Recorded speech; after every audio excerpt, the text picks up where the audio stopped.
No caso específico São Jorge, os limites terrenos e espirituais extrapolam o conhecimento atual, pois, sendo a sua existência real envolvida pelo mito, não se pode afirmar categoricamente onde termina a verdade e onde começa a fábula. Ademais, investindo no estado de santidade, sua figura celestial se confunde com a imagem material que os devotos têm dele. Fato é que, embora se trate de uma pessoa real, as origens deste mártir tão enobrecido pela agiologia são confusas e incertas. O Breviário Romano não narra a história do santo, pois o Papa Gelásio I, 492 a 496, foi ao ponto de proibir que se lessem suas atas por as considerar apócrifas e imbuídas de erros. Os detalhes exatos do nascimento de São Jorge são debatidos há séculos, apesar da data de sua morte ser sujeita a pouco questionamento. A Enciclopédia Católica toma a posição de que não há base para duvidar da existência histórica de São Jorge, mas põe pouca convicção nas histórias fantásticas sobre ele.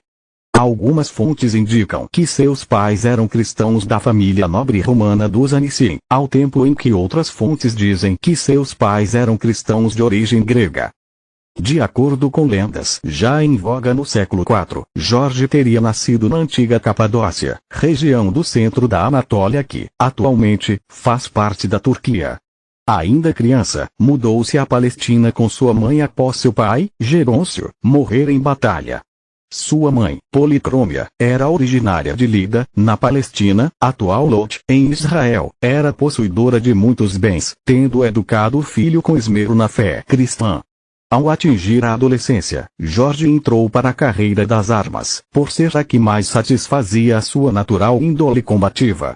Logo foi promovido a capitão do exército romano, devido à sua dedicação e habilidade, qualidades que levaram o imperador a lhe conferir o título de conde da província da Capadócia.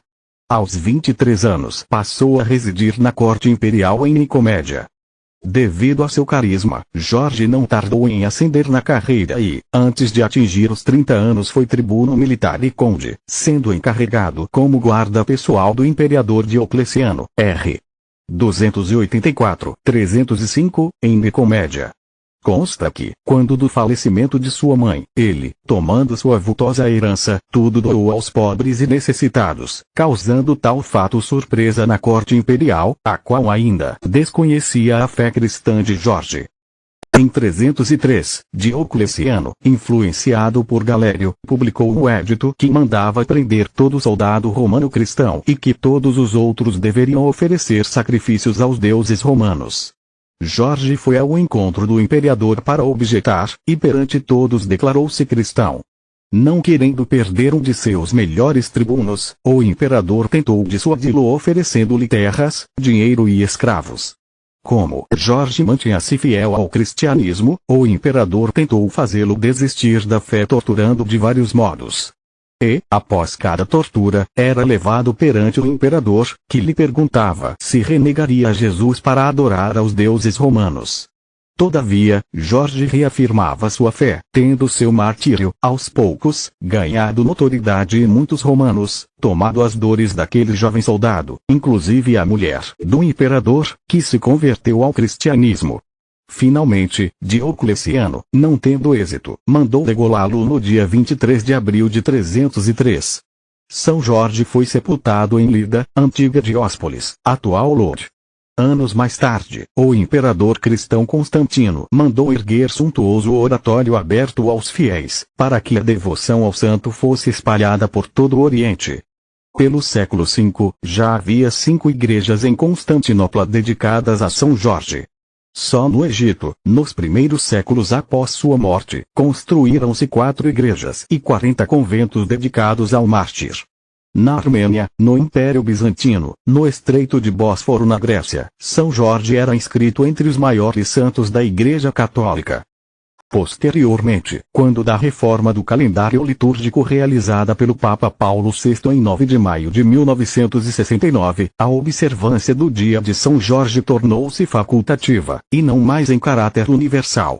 De fato, a reforma retirou do calendário os santos dos quais não havia documentação histórica, mas apenas relatos tradicionais, porém tal expurgo não atingiu o santo da Capadócia.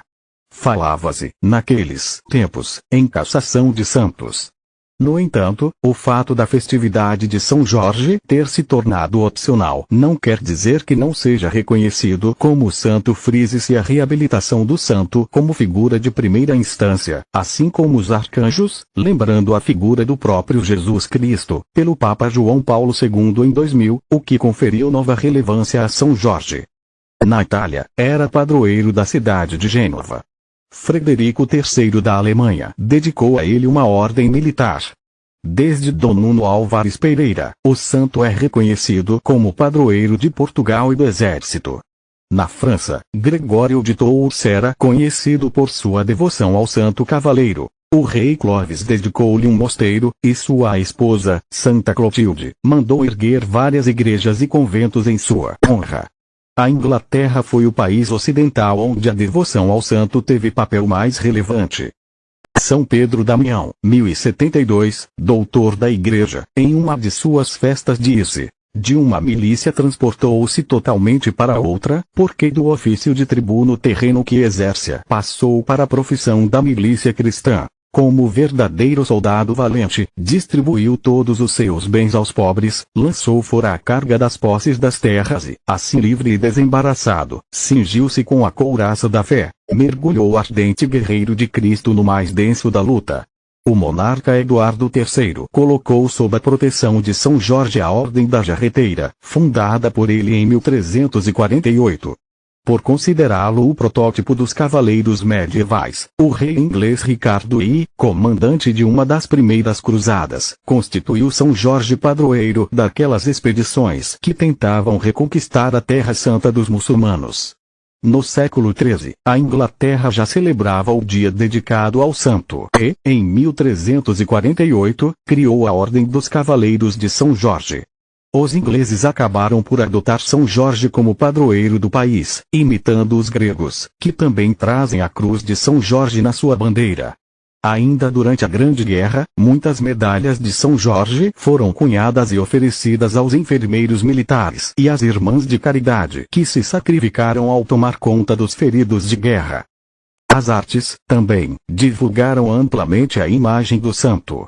Em Paris, no Museu do Louvre, há 2 quadros famosos de Rafael intitulados São Jorge e o Dragão.